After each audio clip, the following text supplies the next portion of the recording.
wife is Ukrainian. Here's what her family thinks about me exposing the truth. People keep asking me, hey, what does my wife think about all this? About me speaking out, about me calling out Zelenskyy, the corruption, the media, the lies. What does her family think? Well, let me tell you. My wife is Ukrainian, as you know, from Kharkov. She grew up speaking Russian, like so many of them in the East. Her parents, they lost their home, gone, reduced to rubble. Their pensions were cut because they left the country to be safe. They worked their whole lives, and now they get $140 a month. Their friends have been snatched off the streets, dragged to the front, never to be seen again. We got them out when the war started. We saved them from the destruction, the chaos, the insanity. But they were lucky. Most aren't. But you want to know how they feel about what I'm doing? They're glad I'm speaking out. Because they see it. They know what's really happening. And they know that what the media tells you, what the politicians tell you, isn't the whole truth. They know that Zelenskyy allowed this war to start, that he took an already corrupt government and made it much worse. They know their home is gone forever. And the people in power, they don't care. So when people ask me, how does your wife feel about this, Stephen? The answer is simple. She supports me because she actually knows what's happening. Her family sees it firsthand. And unlike the screaming, virtue-signaling, Ukrainian flag-waving activists, they take it in stride. They just want it to end, whatever it takes. They just want to go home. You know who doesn't like me speaking out? I'll tell you, the people who need you blind. The ones making billions off this war. The ones who profit while families like my wife's are left with nothing. The activists who make a career out of outrage. I don't speak out for me. I speak out because millions of Ukrainians like my wife's family can't. I don't need a flag in my bio. I don't need to scream slogans. I listen to the people actually living through it. And if that pisses you off, maybe it's time you ask yourself, why does the truth make you so damn angry? Why is anything that doesn't fit your personal bias a threat to you? Most of you have never been to Ukraine, never will. And when the media stops telling you to care, you'll move on just like you always do. So give it a rest, will you? Think of the people who actually have skin in the game and support them. And by the way, Russians want peace too. Most civilians on both sides, they just want peace. That's it. Simple. Share this. Let people hear the voice. When I see these people, and when I seen this in my inbox in particular, it takes me down a rabbit hole because it stokes curiosity, right? So when he said, for example, how does my wife feel about me saying this? Because I'm assuming that he gets feedback and pushback from people that are pro-Ukraine that really don't even know what's happening over there. And I myself had to find out more information about it. And when I started to scroll and do the research, and thank God for X, because X is one of the rare platforms that allow for you to actually see the truth, and it's really an uncensored platform, and you can go onto it and you can see what's happening. And I seen the videos of Ukrainian men that are walking their dogs or that don't want war get snatched up and thrown on the front lines. I've seen the video of the Korean and the Ukrainian that got into a knife fight. I've seen a lot of the faces of it, and thank God I don't have to be in it. And that's why I'm very, very appreciative of living in the United States of America.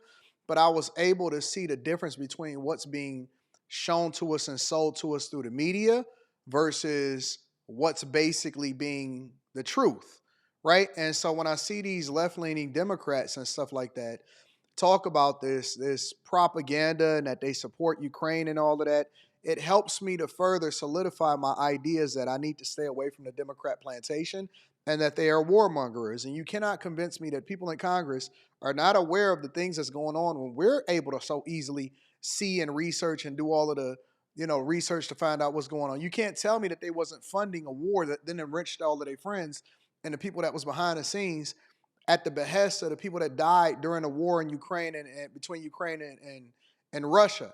You can't tell me that Zelenskyy is not a dictator. Now, I do like to give credit to the content creators, so I'm always going to link back to the description, in the description, to the person that I see talking, regardless of whether I agree with him or not. But I went on a little bit of a rabbit hunt, and this is some of the things that I've seen some of his videos, but I want to share with you another video that he had and him speaking on the situation. And he speaks on multiple different videos of what's happening in the war and the faces of war and what's really going on and all of this stuff because he's been in it. But here's another video of what he had to say, and then I'm going to come back and give you my thoughts. Zelensky's tyranny, the ugly reality. You think you know Ukraine's struggle? Well, think again. Behind the facade of democracy, President Zelenskyy is running a dictatorship disguised as a war effort. The media tells you he's a hero. The reality, he's silencing opposition, looting his own country, and forcing civilians to die for a war that only benefits the elites. People keep commenting and asking about the videos of men in Ukraine being kidnapped and forced to the front.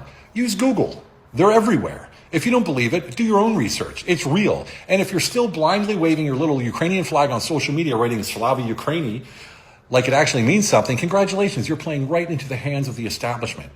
Let's start with the corruption. Zelensky's government is drowning in scandals. Defense officials have been caught embezzling funds meant for soldiers on the front lines, humanitarian aid stolen, foreign money disappearing into private bank accounts.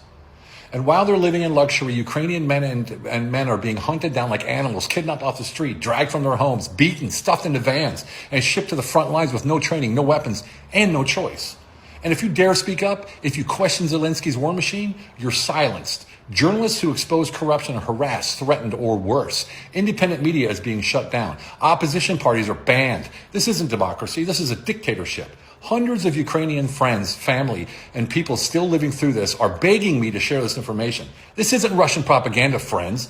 These are the voices of people living it. So respect that. If you actually care about Ukraine, stop believing the press or stop believing me if you want. Go do your own damn research. And here's the final insult. While Ukraine burns, while men are dying in the mud, while families are ripped apart, Zelenskyy and his wife are living like royalty, shopping sprees, five-star hotels, and luxury vacations, all funded by your tax dollars and foreign aid. Put your bias aside. Put your hate for one side or the other aside. Look at reality. Do just a little bit of research, and you'll see this war isn't about freedom. It's about power, money, and control. And the only people paying the price are the ones who have no say.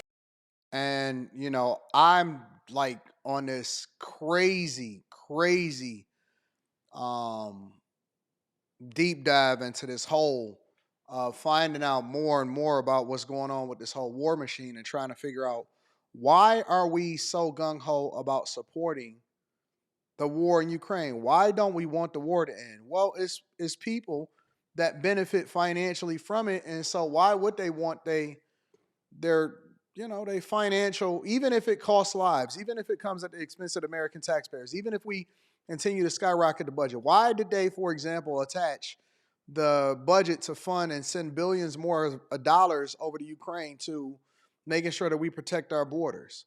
It all comes back down to money. And I think that the more you uncover what happens behind the scenes and the more you educate yourself, it's impossible to still stay a part of the Democratic Party. It's impossible to listen to these people that, continue to say that they support Ukraine because they're just being brainwashed by the media. And we need to have independent media and do our own research so that we can come to our own conclusion.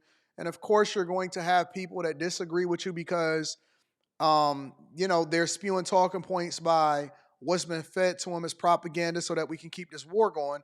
But we want Trump to stop the war, don't we?